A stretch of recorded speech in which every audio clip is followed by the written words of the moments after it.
இந்த வீடியோவை கடைசி வரை பாருங்க. இந்த பொண்ணு மாமனாருக்கு சோத்துல விஷத்தை வச்சிடுறாள். அது தெரிஞ்ச உடனே அந்த வீட்டு வேலைக்காரன் வந்து இவரு சாப்பிடும் போது சாப்பாட்டை தட்டி விட்டுறான். எதுக்குடா சாப்பாடு தட்டி விட்டன்னு அந்த ஆளு கேக்குறாரு. உடனே அந்த வேலைக்காரன், உங்க மருமகள் சாப்பாட்டுல விஷம் கலந்திருக்கான்னு சொல்றான். அதுக்கு அந்த மாமனார், என்னோட மருமகள் அப்படியெல்லாம் பண்ண மாட்டான்னு சொல்லிட்டு அந்த வேலைக்காரனை ரொம்பவே கேவலமா திட்டுகிறாரு. அந்த நேரத்துல அந்த பொண்ணோட புருஷன் வந்து, யார பார்த்து என்ன சொல்ற, என்னோட மனைவி எல்லாம் அந்த மாதிரி பண்ண மாட்டாள்னு இவரும் சொல்றாரு.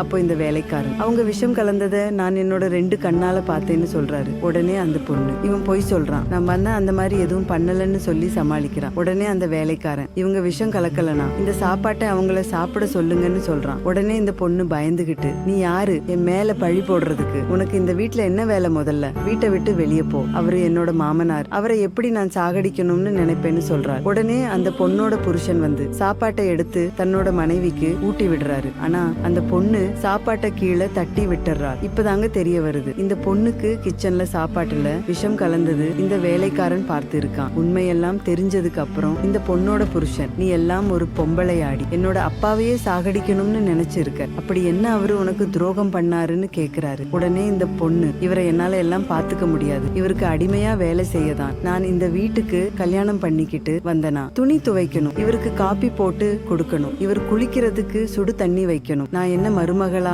இல்ல வேலைக்காரியா, என்னால இந்த வேலையெல்லாம் செய்ய முடியாது, அதனாலதான் இவரை விஷம் வச்சு சாகடிக்கிறதுக்கு முடிவு பண்ணுன்னு சொல்றார். உடனே இந்த ஆளு தன்னோட மனைவி அடிச்சு, இதே உங்க அப்பாவா இருந்தா உங்க அப்பாவுக்கு நீ வேலை செய்யாம அவருக்கு விஷம் வைத்து கொன்னு இருப்பியா, எங்க அப்பா எனக்கு தெய்வம் மாதிரி, எப்போ அவரை கொல்லணும்னு நீ நினைச்சியோ, இனிமே உனக்கு இந்த வீட்டுல இடம் கிடையாதுன்னு சொல்லி அந்த பொண்ணை வீட்டை விட்டு வெளியே துரத்தி விட்டுறாரு. இவரு செஞ்சது சரின்னு நினைக்கிறவங்க இந்த வீடியோவுக்கு ஒரு லைக் போட்டு கமெண்ட்ல சூப்பர்னு கமெண்ட் பண்ணுங்க.